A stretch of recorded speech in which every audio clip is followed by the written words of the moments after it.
বাংলাদেশের 18 কোটি মানুষের জননী বেগম খালেদা জিয়া তিনি দারুণভাবে অসুস্থ। তিনি আইসিইউতে আছেন।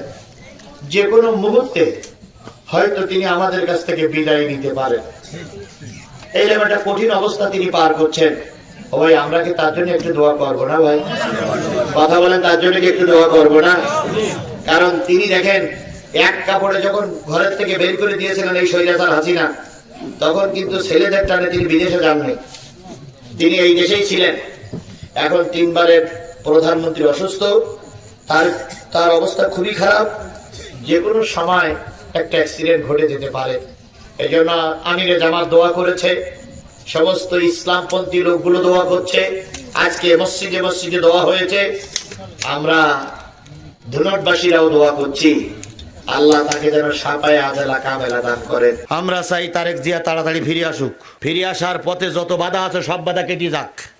তারেক জিয়া আমাদের ভাই, সে মার পাশে এসে দাঁড়াক। এখন যাওয়া অসুস্থ, 100% ভিতরে 60% রোগ ভালো হয়ে যাবে। তারেক জিয়া যখন এসে মার মাথায় হাত দিয়ে বলবে, মা তোমার কি অসুবিধা? 100 রোগ 60% ভালো হয়ে যাবে যেদিন সন্তান এসে মাথায় হাত বুলবে। দুনিয়ার সব লোকে হাত বুলে যা উপকার হবে তার চেয়ে সন্তান পাশে বেলালে সেইটাই বেশি উপকার হবে। কিন্তু সবাই আমরা বুঝতেছি, তারেক ভাই কেন বুঝতেছে না আল্লাহই ভালো জানে। এই জন্য আমাদের সন্তান আমাদের দেশে ফিরে আসুক, এটা আমরা চাই না। 3 বারের সাবেক প্রধানমন্ত্রী আল্লাহ তুমি সুস্থ করে দাও, আল্লাহ তুমি তাকে সুস্থ করে দাও। একান্তই কয়দিন বাঁচবে আমি জানি না, তবে যদি একান্তই তোমার দরবারে এসে যাওয়ার সময় হয়ে থাকে আল্লাহ ইমানের সঙ্গে দুনিয়া থেকে উঠাই নিও। অন্তত দীর্ঘদিন দেশের খেদমত করেছে, তোমার কাছেও যে যেন নাজাত পায় এমন একটা পরিবেশ তুমি দয়া করে তৈরি করে দাও। আজকে খালেদা জিয়া অসুস্থ না? খালেদা জিয়া অসুস্থ। যদি বিএনপির লোকেরা খালেদা জিয়ার পাশে দাঁড়াতে না পারলো, তাহলে বিএনপি করে লাভ কি? আজকে খালেদা জিয়া অসুস্থ, তারেক জিয়া যদি মার পাশে এসে মার খেদমত করতে না পারে, তাহলে সন্তান হইয়ে লাভটা কি হইলো? আমরা চাই তারেক জিয়া তাড়াতাড়ি ফিরে আসুক। ফিরে আসার পথে যত বাধা আছে সব বাধা কেটে যাক। তারেক জিয়া আমাদের ভাই, সে মার পাশে এসে দাঁড়াক। এখন যাওয়া অসুস্থ, 100% ভিতরে 60% রোগ ভালো হয়ে যাবে।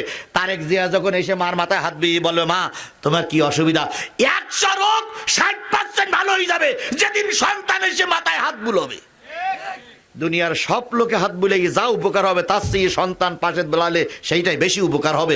কিন্তু সবাই আমরা বুঝতেছি, তারেক ভাই কেন বুঝতেছে না আল্লাহই ভালো জানে। এই জন্য আমাদের সন্তান আমাদের দেশে ফিরে আসুক, এটা আমরা চাই না? অবশ্যই চাই।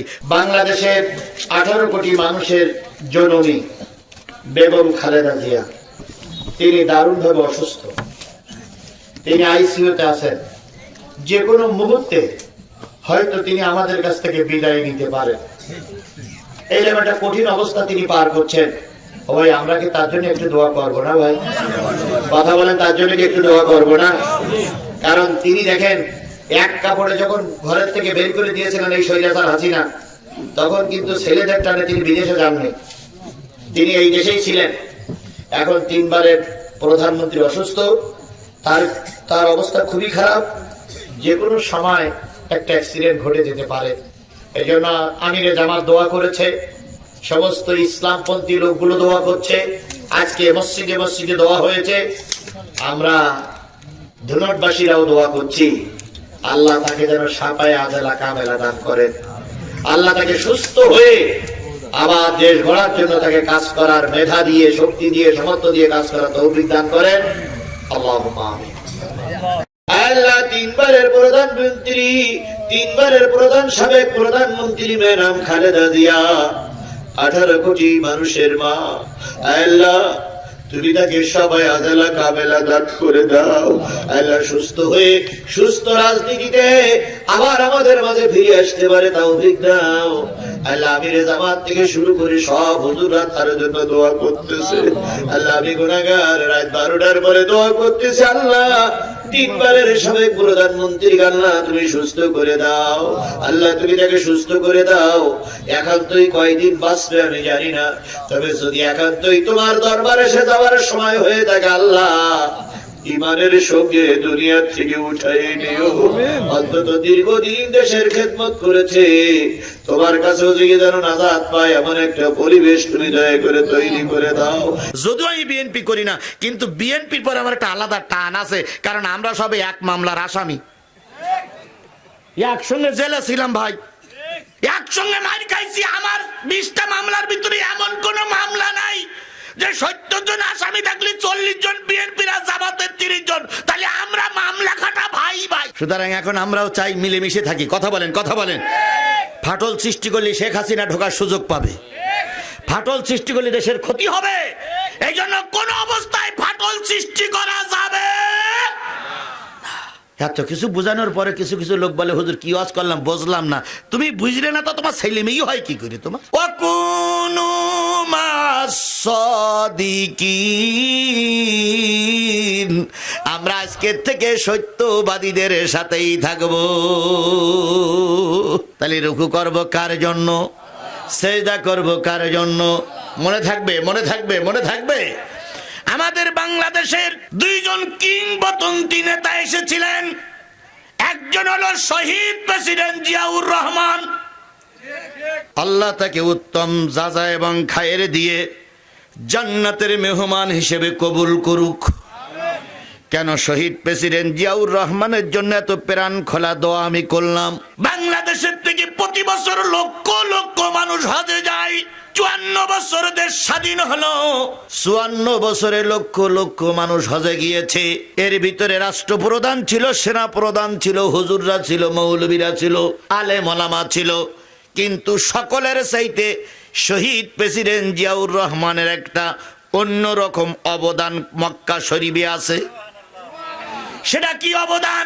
তিনি যখন যেয়ে দেখলেন, উনি যেয়ে দেখলেন আরাফাতের ময়দানে মানুষেরা ঘরে প্রচন্ড রোদ।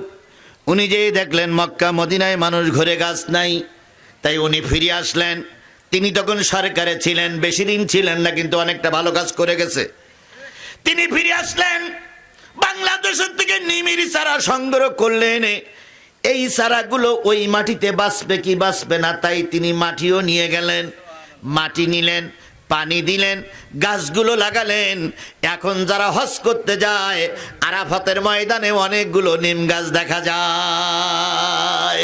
তাহলে আল্লাহর এই বান্দা তার জীবনের সব আমল যদি কবুল না হয়, একটা গাছ লাগিয়ে একজন হাজির খেদমত করেছে, এই আমলটা যদি কবুল হয়, ওই আমলের ওসিলায় শহীদ প্রেসিডেন্ট জিয়াউর রহমান জান্নাতি হতে পারে। এটা আমরা দোয়া করতে পারি না? পারি না? এই কথা বলেন, পারি কি পারি না? তাহলে একজন ছিলেন কিংবদন্তি নেতা শহীদ প্রেসিডেন্ট জিয়াউর রহমান। তার দুনিয়ায় বাংলাদেশে বড় অবদান আছে। তার ভিতর থেকে বড় অবদান হচ্ছে তিনি আরাফাতের ময়দানে কি লাগাইছেন? নিম গাছ লাগাইছেন। আর একজন কিংবদন্তি নেতা আমার দেশে ছিলেন, তিনি মারা গেছেন। তিনি হলেন আল্লামা দেলোয়ার হোসেন সাঈদী। কথা ঠিক ঠিক কিনা বলেন? শহীদ প্রেসিডেন্ট জিয়াউর রহমানের যেমন মর্যাদা, আল্লামা সাঈদীর মর্যাদা ওনার চাইতে অনেক অনেক গুণ বেশি। কারণ শহীদ প্রেসিডেন্ট জিয়াউর রহমান শুধু বাংলাদেশে পরিচিত, আর আল্লামা সাঈদী গোটা বিশ্বের আবাল বৃদ্ধ বনিতা ছোট বড় ইহুদি খ্রিস্টান যৌন পাদ্রী হিন্দু মুসলমান সকলের কাছে তিনি প্রিয় ছিলেন। এমনকি যারা আওয়ামী লীগ করতেন তাদের কাছেও আল্লামা সাঈদী প্রিয় ছিল। আল্লামা সাঈদী শুধু হুজুরদের কাছে প্রিয় নয়, সকল দেশের সকল মানুষের কাছে তিনি প্রিয় ছিলেন।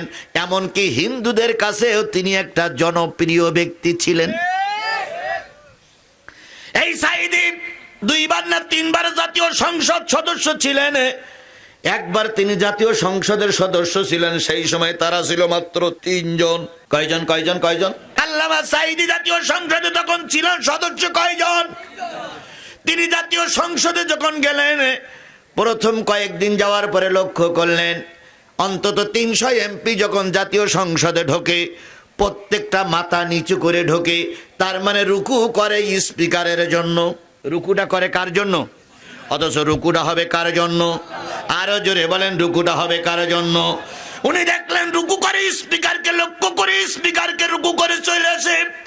উনি দাঁড়িয়ে গেলেন, স্পিকারকে লক্ষ্য করে বললেন, মাননীয় স্পিকার, আমার কপালটা কেবল আল্লাহর কাছে মাথা নত হবে, অথচ দেখতেছি সব এমপিরা আপনার কাছে মাথা নত করে রুকু করে ঢুকতেছে।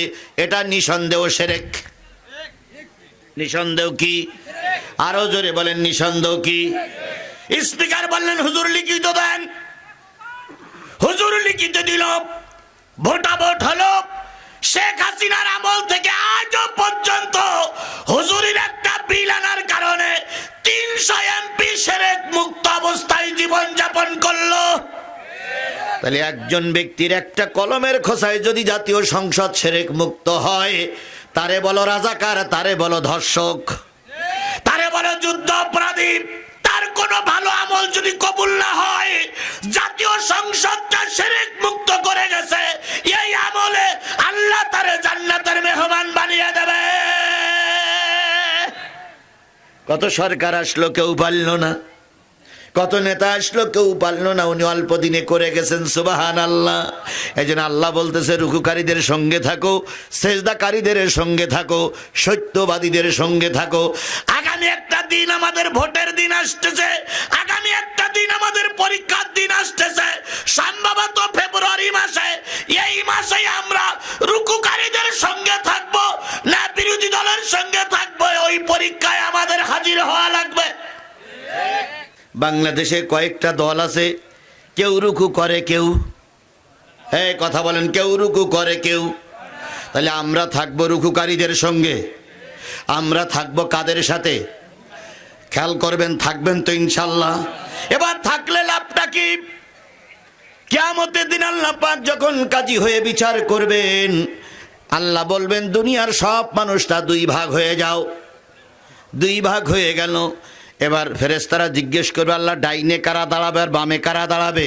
আল্লাহ বললেন, যারা রুকু সেজদা দুনিয়ায় করেছে তারা ডাইনে দাঁড়াক, আর যারা রুকু সেজদা করেনি তারা বামে দাঁড়াক। এবার আল্লাহ বলবেন, রুকুকারীরা ডাইনে, আর রুকু যারা করেনি তারা কোথায়? বামে। বামের কিছু লোক রুকু করিনি, জীবনেও রুকু করিনি, তারা যেয়ে দাঁড়াবে ডাইনে রুকুকারীদের সাথে। ফেরেশতারা বলবে, আল্লাহ, এই যে প্রথম লাইনের 70 জনের পরে 71 নম্বর যেটা আছে, এটা জীবনেও রুকু করতো না, অথচ রুকুকারীদের সামনে দাঁড়াই আছে।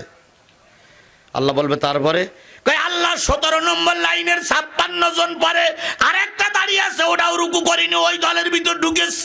আল্লাহ কয়, এরা এত সুযোগ পাইল কি করে? ফেরেশতারা বলবে, আল্লাহ, এরা দুনিয়ায় মসজিদের মেম্বারের পরে দাঁড়িয়ে, বড় বড় মঞ্চে দাঁড়িয়ে এরা মিথ্যে কথা বলতো। এরকম মৃত্যুক আমাদের সমাজে আছে না নাই? আরো জোরে বলেন, আছে না নাই? অতীতেও ছিল, এখনো আছে। আল্লাহ রাব্বুল আলামিন বলবে, ওয়ারকাউ ওয়াসজুদু ওয়াবুদু রাব্বাকুম, রুকু করো, সেজদা করো। যারা দুনিয়ায় রুকু করেছে, সেজদা করেছে, সবাই রুকু সেজদাতে চলে যাবে। যারা দুনিয়ায় সেজদা করেনি, রুকু করেনি, তারা যেতে পারবে না। মাজা সোজা। আল্লাহ কয়, ঘটনাটা কি? আল্লাহ, মনে করেছিলাম 17 বছর মিথ্যে কথা বলে ক্ষমতায় ছিলাম, মনে করেছিলাম তোমার একটা ধোকা দেব, কিন্তু আল্লাহ হইল না, আল্লাহ হলো না। সুতরাং আল্লাহরে ধোকা দিতে এসো না। আল্লাহ সবকিছু দেখে না, দেখে না? তাহলে আজকে যারা রুকু করবেন কিয়ামতের দিন তারা রুকু করতে, আজকে যারা সেজদা করবেন কিয়ামতের দিন তারাও সেজদা করতে, আর আজকে যারা রুকু করবেন না, সেজদা করবেন না, কিয়ামতের দিন তারা রুকু করতে পারবেন না, সেজদাও করতে পারবেন না।